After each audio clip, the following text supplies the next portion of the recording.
ബില്ലുകളിൽ തീരുമാനമെടുക്കാൻ ഗവർണർമാർക്കും രാഷ്ട്രപതിക്കും സമയപരിധി നിശ്ചയിച്ചതിനെതിരായ രാഷ്ട്രപതിയുടെ റഫറൻസിൽ സുപ്രീംകോടതിയിൽ ഇന്നും വാദം തുടരും.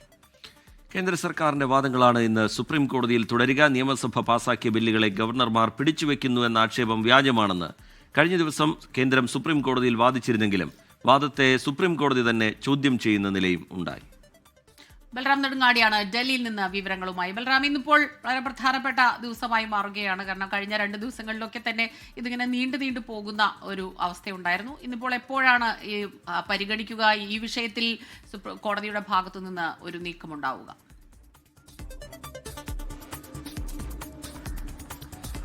സ്മിത, റീജിത്ത്, ഏറെ നിർണായകമായ ഒരു കേസ്, അതായത് രാഷ്ട്രപതിയുടെ റഫറൻസിലുള്ള വാദമാണ് ഇന്ന് സുപ്രീം കോടതിയിൽ നടക്കുക. ഇന്ന് ഈ രാഷ്ട്രപതിയുടെ റഫറൻസിലെ വാദങ്ങൾ സുപ്രീം കോടതിയിൽ പൂർത്തിയാകും.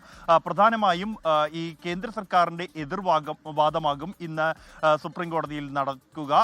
ഉച്ചയോടുകൂടി ഇത് പൂർത്തിയാകും. ഈ റഫറൻസിനെ എതിർക്കുന്ന സംസ്ഥാനങ്ങൾക്ക് കേന്ദ്ര സർക്കാർ ഇന്നും മറുപടി നൽകും. കഴിഞ്ഞ ദിവസവും കേന്ദ്ര സർക്കാർ തന്നെയാണ് ഈ വിഷയത്തിൽ വാദമുഖങ്ങൾ സുപ്രീം കോടതിയിൽ ഉന്നയിച്ചത്. ആ ഒരു ഘട്ടത്തിൽ ഇത്തരത്തിൽ ഗവർണർമാർ ബില്ലുകൾ അനാവശ്യമായി തടഞ്ഞു വെക്കുന്നു എന്നുള്ള സംസ്ഥാനങ്ങളുടെ വാദം പൊള്ളയാണ് എന്ന വാദം കേന്ദ്ര സർക്കാർ സുപ്രീം കോടതിയിൽ ഉന്നയിച്ചിരുന്നെങ്കിലും അത് പൂർണ്ണമായും അംഗീകരിക്കാൻ സുപ്രീം കോടതി തയ്യാറായിരുന്നില്ല.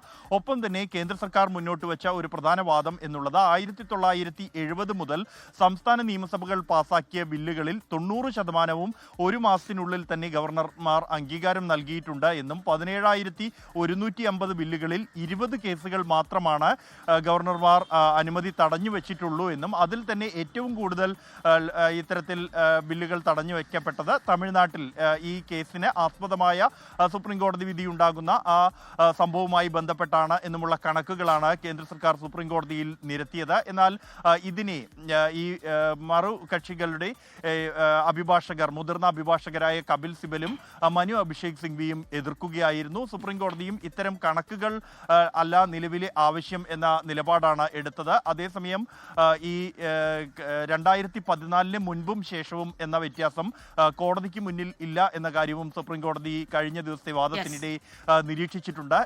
ഈ രാജ്യത്തെ നിയമവ്യവസ്ഥയെ സംബന്ധിച്ചിടത്തോളം അല്ലെങ്കിൽ ഈ രാഷ്ട്രപതി, ഈ ഗവർണർമാർ എന്നിവർ ബില്ലുകളിൽ തീരുമാനമെടുക്കുന്നതുമായി ബന്ധപ്പെട്ട വിഷയത്തിൽ ഏറെ നിർണായകമായ ഒരു തീരുമാനമാണ് സുപ്രീം കോടതിയിൽ നിന്നും ഈ ഇന്നത്തെ വാദം പൂർത്തിയാക്കിയ ശേഷം വരാനുള്ളത്. ബൽറാം നെടുങ്ങാടിയാണ് ഡൽഹിയിൽ നിന്ന് വിവരങ്ങളുമായി ചേർന്നത്. ലോകത്തെവിടെയായാലും ഏത് സമയത്തും 24 വാർത്തകളും ഓഗ്മെന്റഡ് റിയാലിറ്റി പാക്കേജുകളും എക്സ്പ്ലെയിനറുകളും വിശദമായി കാണാൻ ഞങ്ങളുടെ യൂട്യൂബ് ചാനൽ നിങ്ങൾക്ക് സബ്സ്ക്രൈബ് ചെയ്യാം.